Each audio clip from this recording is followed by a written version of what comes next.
الحمد لله رب العالمين والصلاة والسلام على سيدنا محمد وعلى آله وصحبه أجمعين. அன்புள்ள இஸ்லாமிய சகோதரர்களே சகோதரிகளே, அஸ்ஸலாமு அலைக்கும் வரஹ்மத்துல்லாஹி வபரகாத்து. புனிதமிக்க ரமலானுடைய மாதம் நெருங்கிக் கொண்டிருப்பதால் முழு உலகிலும் உள்ள முஸ்லிம் சகோதரர்கள் சகோதரிகள் கடந்த வருடங்களில் வந்த ரமலான்களை போன்றல்லாமல் ஒரு திருத்தமான அமைப்பிலே, வித்தியாசமான முறையிலே அல் குர்ஆனும் சுன்னாவும் எதிர்பார்க்கக்கூடிய அமைப்பிலே எமது இந்த ரமலானை கழிப்பதற்கு திட்டமிட்டுக் கொள்வது முக்கியமானதாகும். இந்த அமைப்பிலே நாங்கள் முதலாவதாக இந்த மாதத்திலே தௌபா செய்ய வேண்டும். கடந்த கால பாவங்களை நினைத்து இறைவனிடத்திலே கண்ணீர் வடித்து,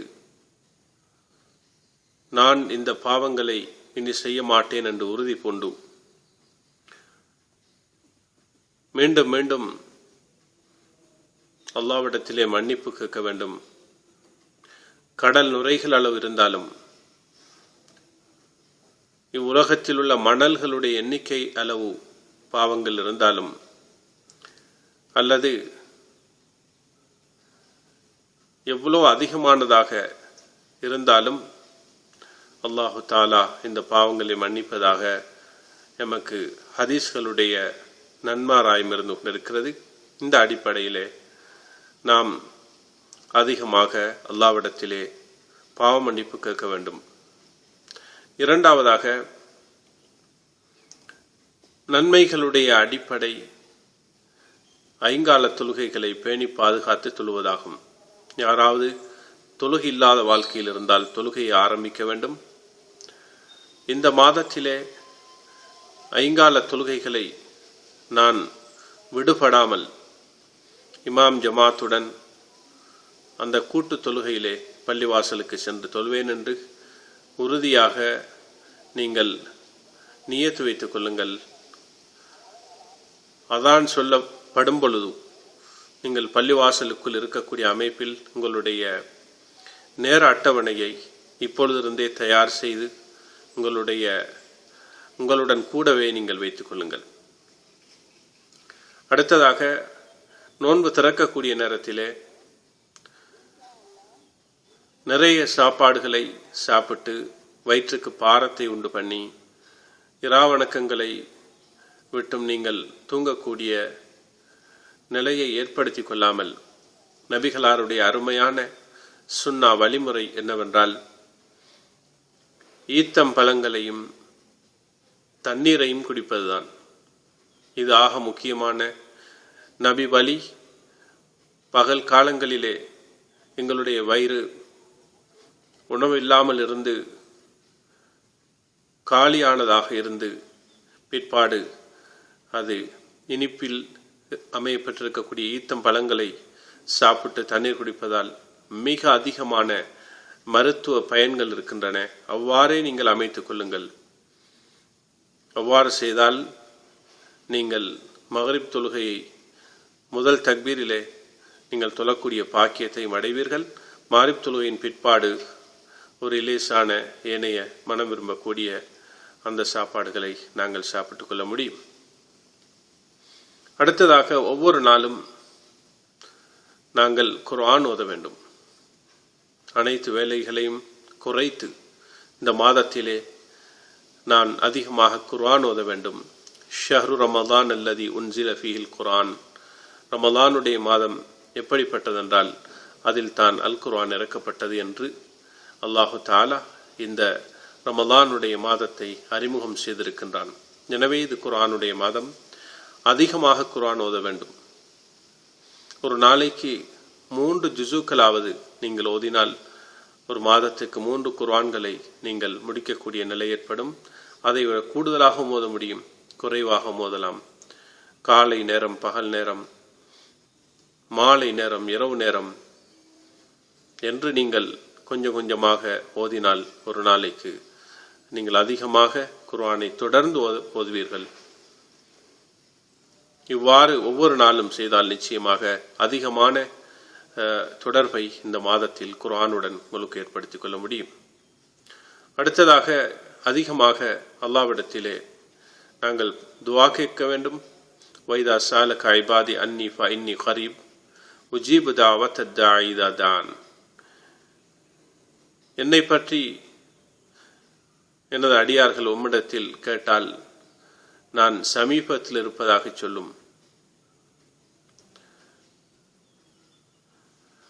பிரார்த்திக்கக்கூடியவருடைய பிரார்த்தனையை நான் ஏற்றுக்கொள்வேன் என்று இந்த ரமலானுடைய மாதத்தை பற்றி சூரா அல் பக்ராவிலே கூறி வந்த இறைவன் இந்த துஆவை பற்றியும் சொல்லியிருக்கிறான். எனவே அதிகமாக துஆ கேட்க வேண்டும், திக்ருகள் அதிகமாக செய்ய வேண்டும்.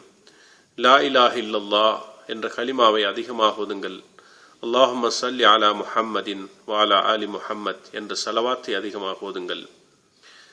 அஸ்தாஃபிருல்லாஹல் அஸீம் என்று இஸ்திக்ஃபார் செய்யுங்கள். சுப்ஹானல்லாஹ் என்பதை அதிகமாக ஓதுங்கள். அல்ஹம்துலில்லாஹ் என்பதை அதிகமாக ஓதுங்கள். அல்லாஹு அக்பர் என்பதை கூடுதலாக சொல்லுங்கள். சுப்ஹானல்லாஹி வ பிஹம்திஹி சுப்ஹானல்லாஹில் அஸீம் என்பதை அதிகமாக சொல்லுங்கள். உங்களுடைய நாவு இந்த மாதத்துடைய பகல் காலங்களிலும் இரவு காலங்களிலும் அல்லாஹ்வுடைய ஞாபகத்தினால் நனைந்து கொண்டிருக்கட்டும். அதனுடைய பிரதிபலன்களை நிச்சயமாக இந்த உலகத்திலும் கபரிலும் நாளை மறுமையிலும் நீங்கள் காண்பீர்கள் என்பதில் எந்த சந்தேகமே இல்லை. இந்த மாதத்திலே தராவிஹ் தொழுகை விடுபடாமல் தொழுங்கள்.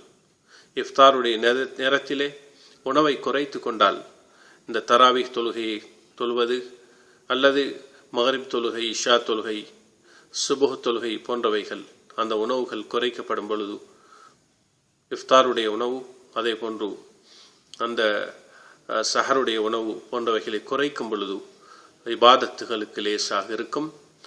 தராவிஹ் தொழுகை நீங்கள் விடுபடாமல் தொழுங்கள். காலமெல்லாம் எத்தனையோ மாதங்கள் வீணாக கழிகின்றது. இந்த மாதத்திலாவது இரவு காலங்களில் அந்த இபாதத்துகளில் ஈடுபடுவதற்கு நாங்கள் உறுதி பூண்ட வேண்டும். ஏனென்றால் நபி அவர்கள் இப்படி சொன்னார்கள், மன் காம ரமலான ஈமானன் வஹ்திசாபன் ஊஃபிர லஹு மா தகத்தம மின் தம்பி. யார் ரமலானுடைய மாதத்திலே நின்று வணங்குகிறார்களோ அவர்கள் கூலியை எதிர்பார்த்து அல்லாஹுவை நம்பி, ஈமானன் அல்லாஹுவை நம்பி, வஹ்திசாபன் கூலியை எதிர்பார்த்து அவனிடத்திலே நின்று வணங்குகிறார்களோ அவர்களுடைய முன் பாவங்கள் மன்னிக்கப்படும் என்று இரா வணக்கம் சம்பந்தமாகவும் நோன்பு சம்பந்தமாக அதே போன்று மன் ஸாம ரமலான ஈமானன் வஹ்திசாபன் உஃபிர லஹு மா தகத்தம மின் தம்பி. யார் ரமலானில் இறை நம்பிக்கையுடனும் கூலியை எதிர்பார்த்தும் நோன்பு நோட்பார்களோ அவர்களுடைய முந்திய பாவம் மன்னிக்கப்படும் என்று நபி அவர்கள் சொன்னார்கள். எனவே இந்த மாதத்தில் ஒரு மனிதன் அல்லாஹ்வுடைய மன்னிப்பை பெறாத நிலையில் அவனை இந்த மாதம் தாண்டி செல்லுமாக இருந்தால் அவன் மிகப்பெரிய துர்ப்பாக்கியசாலி என்ற விடயங்கள் கூட ஹதீஸ்களிலே காண கிடைக்கிறது. எனவே இந்த மாதத்திலே நாம் மேற்கூறிய அமல்களை செய்வதுடன் அதிகமாக தர்மம் செய்ய வேண்டும்.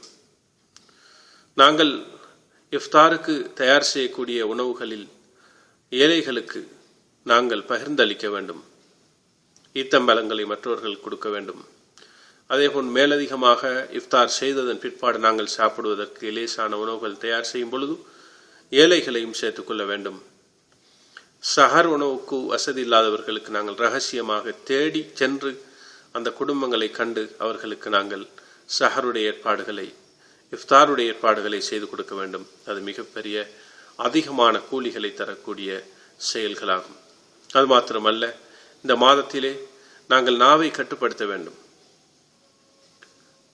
புறம் பேசுவது, கோல் சொல்வது, அதே போன்று எங்களுடைய உறுப்புகளிலே கண்கள் அந்நிய பெண்களை இச்சையுடன் பார்ப்பது, அதே போன்று பொய் சத்தியம் சொல்வது, இவ்வாறான பொய் சொல்வது, பல இது போன்ற மோசமான செயல்களை இந்த மாதத்திலே நாங்கள் தவிர்த்து கொள்ள வேண்டும். யாராவது எங்களுக்கு ஏசினாலும் கூட நான் நோன்பாளி என்று சொல்லி நாங்கள் மௌனமாக இருக்க வேண்டும் என்று நபிமொழி சொல்லிக் கொண்டிருக்கிறது.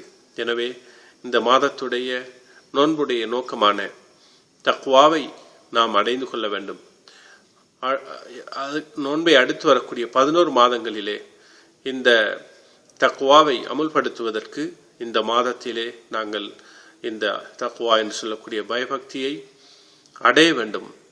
அதற்கு மேற்கூறிய அமல்களை செய்வதன் ஊடாகவும் ஏனைய மேலதிகமான அமல்களை செய்வதன் ஊடாகவும் நிச்சயமாக இந்த தக்வாவை அடைந்து கொள்ள முடியும் என்ற விடயத்தையும் கவனத்தில் வைக்க வேண்டும். அல்லாஹு தஆலா குர்ஆனிலே யா அய்யுஹல்லதீன ஆமனு, விசுவாசிகளே